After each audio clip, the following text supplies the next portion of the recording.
Hello everybody, I am Gileppo, and I'm here bringing you back to YouTube. Now, this video I will be talking about my favorite show. Before I do, I want to preface that I do not edit any of my videos. That's the goal with this new thing, is just to talk about what I like. I overcomplicate videos. I want to talk about stuff I like and post it. Just for the shits and giggles. People watch, people don't, they don't. But I've had this inherent thing of wanting to talk about stuff I like, but having no one to talk about these things. And I was like, why don't I just upload it to YouTube? And people, they want to hear about my opinions, random guy's opinions on something, then they can watch. So, my favorite show ever was shown to me by a friend, and you might be able to pick up what it is based off of the thumbnail to this video and maybe the images I have in the back. Cyberpunk Edgerunners. It is... I did not play Cyberpunk 2077 before I watched that. I just never got into either, and recently I've gotten into both. Now, I did watch Edgerunners a couple months ago, and I recently got into Cyberpunk 2077. So, I intake the media kind of backwards, but still one of my favorite shows. Why is it one of my favorite shows? Sorry. Well, it's the fact that it's... Other than the fact that the graphics are fucking stunning, and the score is beautiful, including I Want to Stay at Your House, the fact is the story is so well done, and it's done in a way that I haven't seen before. I'm assuming you've watched it if you're here. It's just how it throws punches that don't hurt that much. You know, you didn't connect to David's mom, so you don't really care that much. But it's not there to make you care like other shows. It's not there to make you care about it dying. About her dying. You're not there crying with him. And they know that. They didn't make her as a sad character death. They made her as a progression tool. They made her as a way to forward the story to the point of when it actually hurts. She was there. And then she died. There's nothing special about that. She just died. And it just connects some dots to get David to go out and consider, edge running. I haven't watched the show in a few months. The terminology gets away from me. I have a horrible memory for just names and things like that, but I do remember specific things, and I remember that I really enjoyed the show. Really bad memory. But it's not just the fact that it's looks good, has a great starting point. It builds each character so fast but so well, it's mind-blowing. You get to know each character really quickly. Like the big guy that takes David under his wing, and the scrangly arm dude that's the sister to Rebecca. And then Rebecca, how she's built up really quick. And of course Lucy, blowing up, and just the connection. It's only 12 episodes. But the way they build connections with you and the characters and build up the characters to grow is fucking insane. It is completely mind-blowing how quickly they got me attached to these characters. And it's not like these are perfect characters or they're supposed to necessarily be lovable. It's the fact that you grow attached to them because they aren't perfect. One of my favorite things about the show is it feels real. It feels like this is how relationships actually grow. It's not just, oh, I love you, or I love you, or I love you. It's, okay, we fuck around with each other, and we never explicitly say anything, but we just grow. And that gives a much clearer tone of what relationships actually are. I love it when connection is a little difficult to process for myself. And I love when medias can properly portray connections between humans, not just this false reality we've given ourselves on television shows and any media about how connections actually work. You fall in love, you get married, you have kids, or you meet a lifelong friend from the get-go and you know immediately. No. Connections take time. Relationships grow in a different way than you've been told. You'll find this out when you go out into the world. If you've had any chance, if you have your best friend, think, did you know as soon as you saw him or her, they were going to be your best friend? No. When did you realize that they were your best friend? Probably years down the line. You probably thought as you were going along, you didn't talk to them that much, or they didn't like you as much as they actually did. That's kind of how it is. And it portrays that pretty well. Now again, it's only 12 episodes, so it can't get its full runtime effect to showcase it. But it didn't have to. That's the thing. It didn't have to show that. It just grew it so well. Every sentence was built so perfectly to get to the end point that they didn't need seasons of this. And their end goal with the whole story coming together, not just the characters, but the whole thing came together so perfectly that they didn't need any extra episodes. And I will say, I wasn't expecting the ending. For as long as I've been on the internet, I didn't hear what the ending was. And, I'm hoping you've watched this. If not, please click off, because trust me, it's worth it to watch it yourself. But David dying, I wasn't expecting that. I knew something happened. I heard on the internet that there was, a sad ending. So I thought it was Lucy. I thought Lucy dies. David was trying to save the girl, and then, she dies, and he's left alone for an opening to another season or something. And then, that leads into somehow able to resurrect her, and they're just fine. No. David fucking dies. He's just gone. And it's so immediate with this character that's actually been built so well. But they don't just, fucking shoot him. They let it kind of swell up. But not too much. They don't try and pull on your heartstrings for, 15 fucking minutes about it.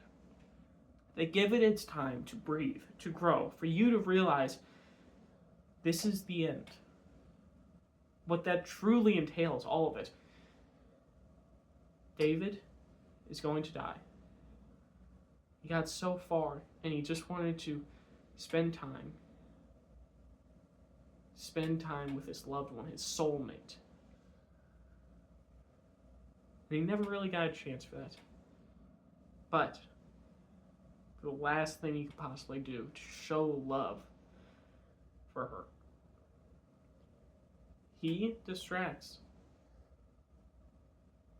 Adam Slasher, I think. He distracts Adam.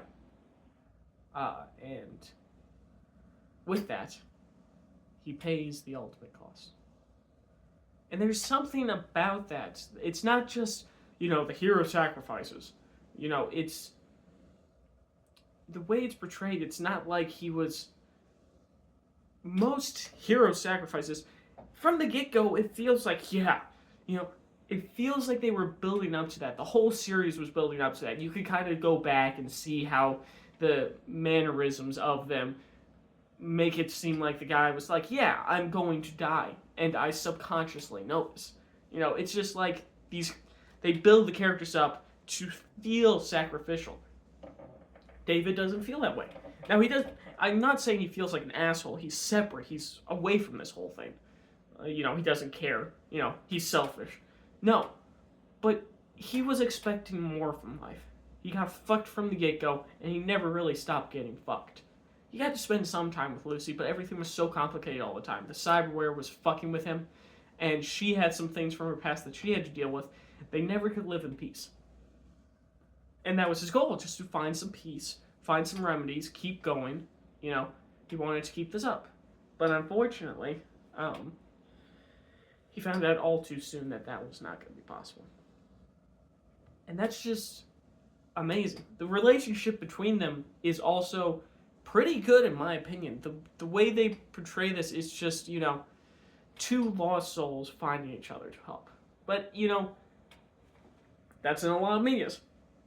But making it not seem incel-like for the girl to be the confident one and have David be found is really, they spun it around really well from Lucy being the adventurous and confident one to David being, the masculine role model. He was there to protect her. And the way they spun that was really well done. I can't even remember the transition. It just went from she's the confident one to they're both kind of at the same level to David trying to protect Lucy. The way they turned that around was really, really well done. And sorry for all the hand movements. I look like fucking Donald Trump over here, but the whole show is beautiful. It's incredible how well they did it. And I'm not trying to do a full synopsis. I probably got a few names or facts wrong. I'm just trying to talk about something that I enjoy. I don't watch many shows. It's not my kind of media. YouTube mostly, but I've been trying to wean off that because for various reasons it's not good. Everything's oversaturated with just like attention, trying to get engagement. But that's off topic. It's not my form of media. But they did it so well that I can happily say that I have a favorite show now. And it pained me seeing the end of it. Not because they didn't wrap it up right. Or not because, not because they did anything wrong. Or there was like loose ends at all. It was so perfectly done in such a short time that it hurt to stop watching. It was perfectly done. I just wish I could keep watching.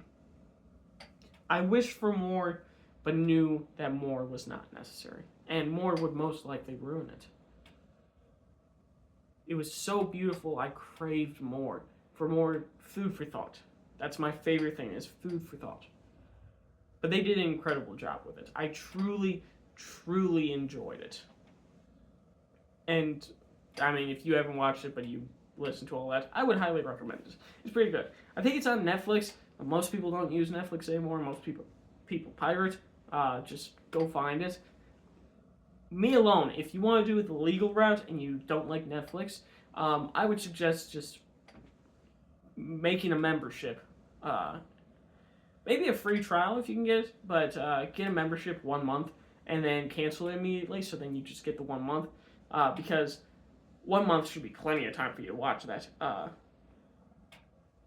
And I think, $12 a month for that show? Insanely worth it. I would pay probably, knowing what I know now, if I knew that the show was going to be this good without knowing what the show was, I would easily have paid like $100 to watch it. It was incredible. Now, I usually ramble way too long. I'm used to making long form videos on a lot of different channels. It's just ranting. I'm going to try not to do that this time. Yeah, great show. I would go watch it. And as a final thing that I'm hoping to be consistent about, you do the same thing. Go pick your favorite show, make a video, link it down below of what you did. You don't have to do this kind of form of media either. You could do it while playing Minecraft. You could make an AI voice, although I hate fucking AI.